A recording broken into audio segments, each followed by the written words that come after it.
আপনি যেদিন মরবেন সেদিনও মানুষ ভাত খাবে। এই গ্রামবাসী ধোকা ধোকা, মহল্লাবাসী ধোকা, এগুলো সব ধোকা, সব ধোকা। বন্ধুরা ধোকা, স্ত্রী ধোকা, এগুলো সব ধোকা। সব ওই রাত্রে খানা খাবে, আপনারে দাফন করে আসে। আরো বেশি খাইব মানুষের ঘরের থেকে যাইতে আইনা ভাত খাওয়ায়। আও হারাদিন কাঁদছেন আমনে, শরীর দুর্বল হয়ে যাব খানা না খাইলে। ভাত খা, খানা বন্ধ না। লাশের সামনে, লাশের সামনে মুসলমান আজকে জানাজা, লাশ সামনে, এখানে দাঁড়াইয়া জিগায় খানাটা কোন দিন কইয়া লাইলে ভালো আছিল। কি আহা আহা, মানুষ কার জন্য শিক্ষালেন? এই মানুষগুলো তারা আজকে জিগায় খানাটা কোন দিন করবে। 4 দিন না খানাটা কি সোমবারে করলে ভালো হয় না মঙ্গলবারে করলে ভালো হয়? কদ্দুর অনবুঝ করে লাইলে ভালো আসিল, লোকজন কি আর আবার ফাইবেননি? হ্যাঁ, মানুষটিরে আবার কইটো আইবেন, আজকেই কইয়া লাইলে ভালো। ফলে জানাজার লাশের সামনে দাঁড়াইয়া আগে কইয়ালায় সবাই খেয়াল রেখেন সোমবারে খানা। আহ, এর নাম দুনিয়া, এর নাম দুনিয়া, এর নাম দুনিয়া। এই জন্য দুনিয়া বড়ই সার্থক। এটা রাক্ষস, শুধু গিলে খায়, তৃপ্ত হয় না, তৃপ্ত হয়। সেদিন আমি এক কুটিপতির বাড়িতে গেছি, অনেক বড় সম্পদশালীর বাড়িতে গিয়া তার বাসায় বাথরুমে গেছি। দেখি যে বাথরুমের যে দরজা, দরজার যে সিটকারি লাগায়, তো সিটকারিটা আছে, কিন্তু সিটকারিটা যেটার মধ্যে লাগাই ছোট্ট বল্টু একটা, এটার মধ্যে লাগাই যেটার মধ্যে আরে এটা নাই। এবারে লাভ হইলো কি, এটা কিদের মধ্যে লাগাই, কথা বুঝছেন না আপনি? লকটার এই ছোট ইয়াটা যেটার মধ্যে লাগায় আর এটা নাই। তা না, আমি বের হয়ে বললাম, হা ভাইয়া, এরই নাম দুনিয়া। দুনিয়া এমন একটা না একটা থেকেই যায়, সব চাহিদা সব প্রয়োজন পূরণ হয় না, পূরণ হয়। আপনার লাশ যেদিন জানাজা হবে সেদিনও আপনার ঘরের হাজারো প্রয়োজন বাকি থেকে যায়, বাকি থেকে। পৃথিবী হাসবে ঠিকই, সিএনজিও চলবে, অটোও চলবে, সূর্যও ডুববে, চাঁদও উঠবে, রাতও শেষ হবে, দিনও আসবে, কেউ থামবে না আপনার জন্য। আপনি শুধু চলে যাবেন একা কবর, কেউ থামবে না। এরে বাপ, কেউ থামবে না। ছেলেরা আজকে বন্ধুর পাল্লায় পড়ে নষ্ট হয়ে যাচ্ছে। আহ, সমবয়সী বন্ধু তোমার উলঙ্গ ছবি দেখায়া, নর্তকী দেখায়া শেষ করে দিল, তুমি বুঝলা না। সমান সমান বন্ধু একসাথে তোমার জুয়ার আড্ডায়, মদের আড্ডায়, নারীর আড্ডায়। আহ, আফসোসের ব্যাপার। ভাবতেই শিখেন একজন মানুষ সুস্থ স্বাভাবিক, একজন সতেজ সবল মানুষ, সে কেমনে এত বোকা হয়, নিজেকে ধ্বংস করে। আমি যখন এখন এই মাত্র যে দিদা আসতেছিলাম গাড়ি দিয়া, একটা ছেলে প্রতিবন্ধী, ছোট একদম প্রতিভা, সে দাঁড়াইয়া রয়েছে মাঝখানে, মানে গাড়ির হরনও বোঝে না, কিছুই বোঝে না সে। পরে আরেকটা ছেলে ধরে তারে এক পাশ করে দেওয়াতে তারপরে আমার গাড়িটা আসছে এই এখানে। এখন এই ছেলেটা তো অবুঝ হইতে পারে, এই ছেলেটা তো প্রতিবন্ধী, সে তার ভালো মন্দ বুঝে না। কিন্তু তুমি ছেলে সুস্থ সবল স্বাভাবিক যুবক, তুমি কেমনে নিজের ভালোটা বোঝো না? তুমি কেমনে নিজের ভালোটা বোঝো না বলে? এত মানুষের জানাজা, কবরস্থান নাই এমন কোন এলাকা আছে বলেন? আপনাদের মহল্লায় কবরস্থান নাই? আপনারা কোনোদিন জানাজা পড়েন নাই? আপনারা লাশ দেখেন নাই? তাহলে জলজ্জান্ত মানুষ আজকে কবরে জনাব হযরত মাওলানা আব্দুল বারী সাহেব, আমার তো পুরা মনে আছে কত সময় আমার কতদিন বয়ান একসাথে দেখছি, ঘুরছি, কথা বলছি। কোথায় হারিয়ে গেল? কোথায় চলে গেলেন? এইভাবে পরিচিত চেনা মানুষগুলো প্রতিদিন হারিয়ে যায়, কবরে চলে যায়। এরপরও কি আমার কলিজার ভিতরে একবারও এই ওই ছেলে, বয় বেটা, আহাম্মক কোথাকার বেটা। জিন্দেগিটাই ছবি, জীবনটাই ছবি, একেবারে যেটা পাও। আজ মুসলমানের যুবকের কথা হইল বেঈমান ইহুদি আর কাফেররা আমাদেরকে এরকম ফাঁদে ফেলাইছে যে যা কিছু আছে 24 ঘন্টা মুসলমানের ছেলে মেয়ের হাতে মোবাইল তুলে দিছে। যেটা ফাও শুধু ছবি উড়াই আমগো কাছে পাঠায়। এটা কুত্তা হোক, বিলাই হোক, শুকর হোক, মানুষ হোক, গরু হোক, ছাগল হোক, হুজুর হোক, পাবলিক হোক, বেড়া হোক, বেড়ি হোক, জোয়ান হোক, বুড়া হোক, যেটা পাও যা শুধু ছবি উড়া। জিন্দেগির কাজে একটা। আহ,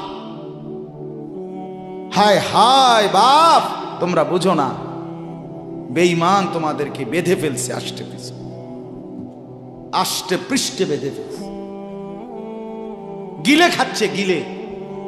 একটা সেকেন্ড সিদ্ধান্ত বেঈমানের যে মুসলমানের একটা নড়াচড়া তারা তাদের আড়াল হইতে দিবে না। কারণ এই মোবাইল, এই ইন্টারনেট, এই সব কিছু আমরা যাই ছবি উঠাই করি তাদের হাতে, তাদের কাছে এটার মূল নিয়ন্ত্রণ।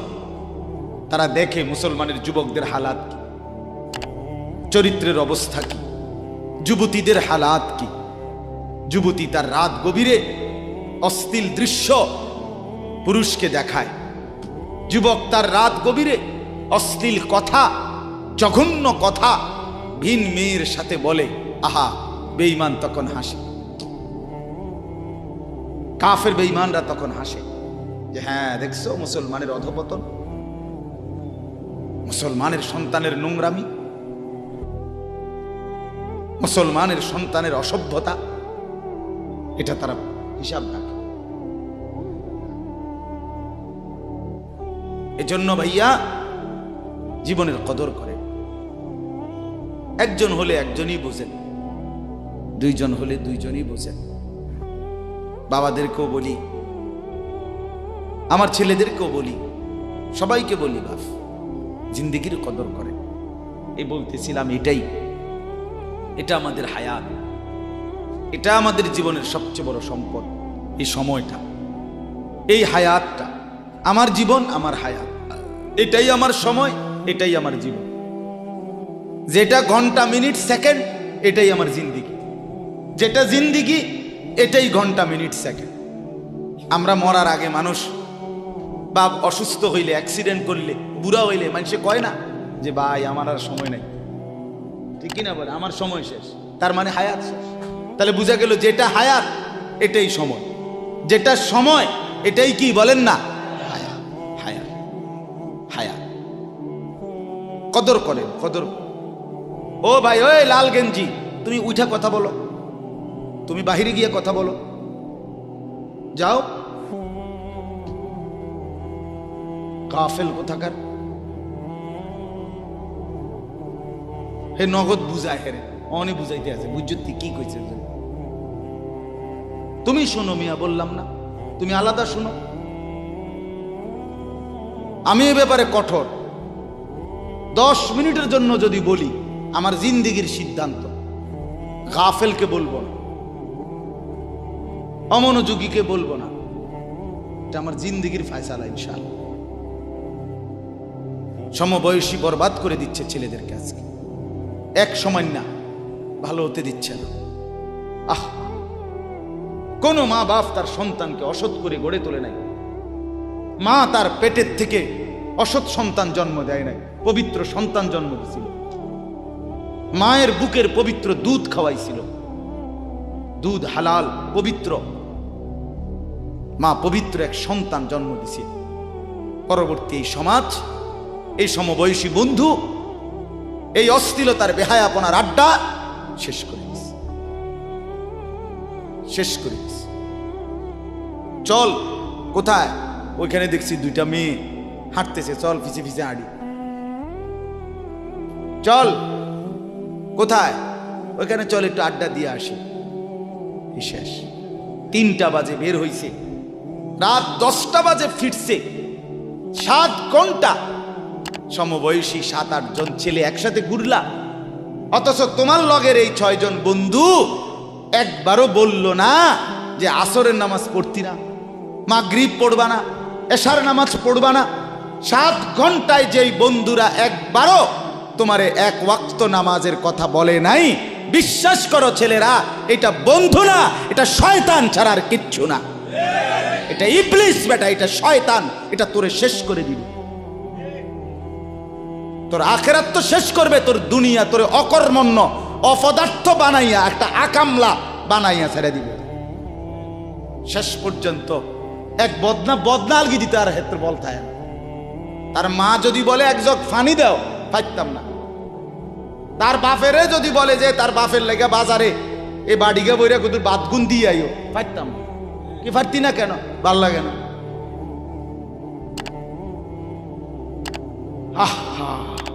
গুনাহ, অশ্লীলতা, বেহায়াপনা, উলঙ্গপনা শেষ পর্যন্ত এরকম অপদার্থ বানায়, অকর্মণ্য বানিয়ে দেয়। হযরত আব্দুল্লাহ ইবনে আব্বাস রাদিয়াল্লাহু তাআলা আনহু বলেন, প্রত্যেকটা গুনাহ মানুষকে দুর্বল করে দেয়। আপনি যতবার নারী দেখবেন ভিন নারী, খোদার কসম আপনার শক্তি সামর্থ্য দুর্বল হবে। জিনা, ব্যভিচার, মদ, জুয়া, সুদ, ঘুষ, অশ্লীল দৃশ্য, নাচ গান আপনাকে দুর্বল বানাবে। সাওয়াদান ফিল ওয়াজহ, চেহারা কালো করে দিবে। জুলমাতান ফিল কলব, অন্তর অন্ধকার করে দেবে। ওয়াহানান ফিল বাদান, শরীর দুর্বল করে দিবে। দাইকান ফির রিজক, রিজিক সংকীর্ণ করে দিবে। বুগদাতান ফি কুলুবিল খালক, মানুষের চোখে ঘৃণিত বানায় দিবে। এই 5টা ক্ষতি। প্রত্যেক গুনাহ কয়টা ক্ষতি করে? চেহারা কালো বানায়, অন্তর অন্ধকার বানায়, শরীর দুর্বল করে, রিজিক সংকুচিত করে, কমিয়ে দেয়, মানুষের চোখে ঘৃণা তৈরি,